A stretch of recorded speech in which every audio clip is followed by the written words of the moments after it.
Yan na po yung ginawa nating instant merienda. Slice lang po yan. Lechugas, pinirito ko itlog, ham, cheese, kamatis. Linagyan ko lang yung slice ng mayonnaise. Pagkayari binalot ko siya ng baking paper, tsaka hiniwa ko sa gitna. Parang ganito yung kalalabasan ng ating instant merienda.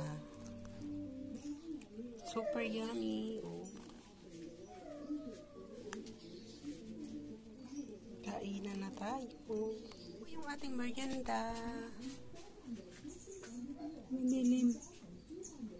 Bilisang merienda. May slice tayo dito. Maliliit lang. Lagyan ko ng mayonnaise. Lagyan natin ng litos. Yung isa lang. Lahat-lahatin lalagyan. Dito naman kamatis.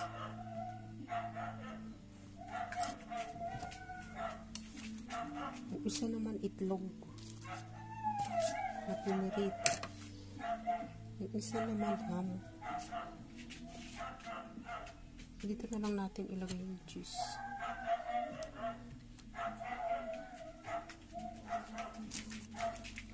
Pagkayari, pagpapatong-patongin natin siya.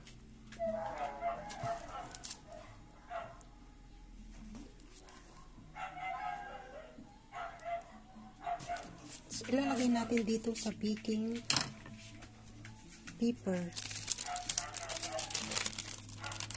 Babalutin natin siya ng ganyan.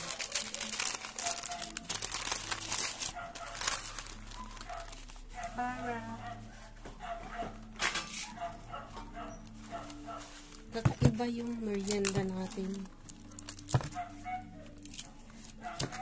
Lagyan natin ng cake.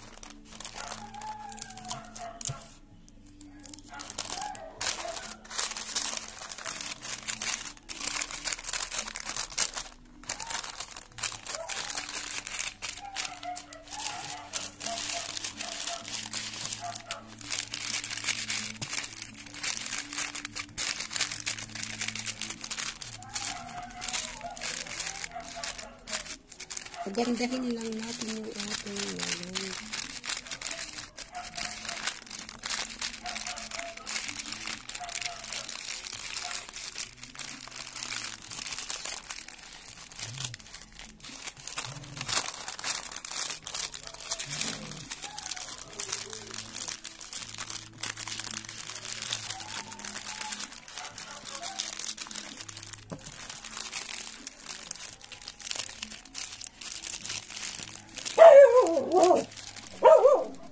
May slice kami, maliliit lang siya.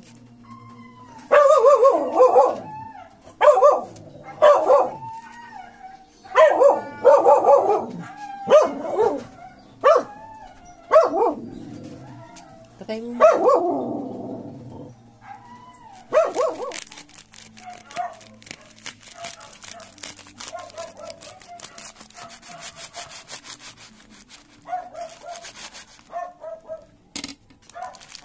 Ayan na po siya.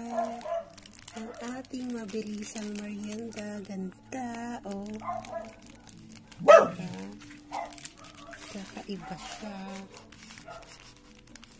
Super yummy. Kainin na tayo mga